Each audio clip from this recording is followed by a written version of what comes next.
When you look statistically in the United States, there's about 500,000 men that have a vasectomy every year, just disconnecting the tube that carries sperm out for contraception.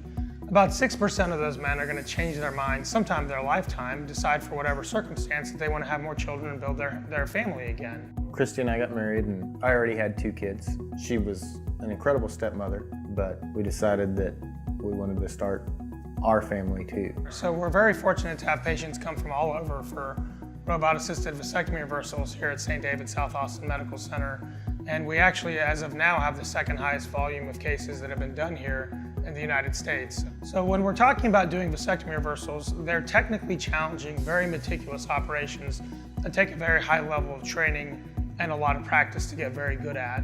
And when we're talking about the hole that we're putting back together to have sperm run through to make that man fertile again, if you look at print on a textbook or a newspaper, that hole's about the size of the period at the end of a sentence. So it's extremely small. It's around 0.7 millimeters. The needles and the sutures that we use to put those tubes back together are very difficult to even see with the naked eye. They're that microscopic. The advantages that for a surgeon that I believe that we get when we use robot assistance, perhaps over the microsurgical technique, are a number. One is, when you look at the visualization that we can get with that robotic platform, it's a very high definition 3D visualization, so the surgeon can see a beautiful image.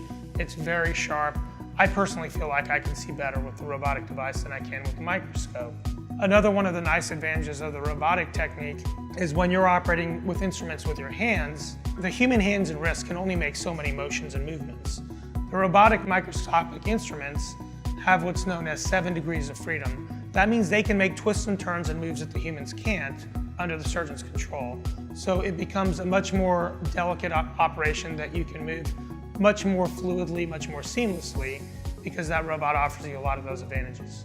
He just felt like the robot was the way to go, and when we saw that from him, we decided that we also wanted that, and also explained, that their success rate was 97% for my age category and the time since I'd had the vasectomy. So everything went incredibly smooth, and I'd say the recovery time was really no different than the actual vasectomy.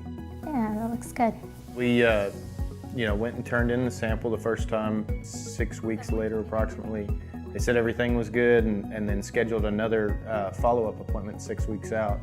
Halfway to the second appointment, found out that Christy was pregnant, and we were able just to call and cancel the second appointment. We're so excited to grow our family, and my kids from my first marriage are incredibly excited too. They can't wait to have a little brother.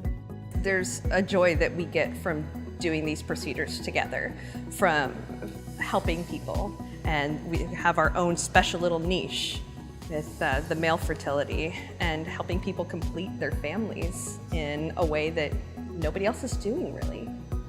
It feels good. So we're very fortunate to be able to build a center of excellence here for this operation.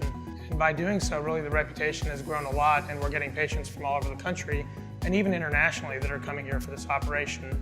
And they know they're going to get a very good operation in an excellent environment where they're going to have very good care from the second they walk into the door to the second that they leave.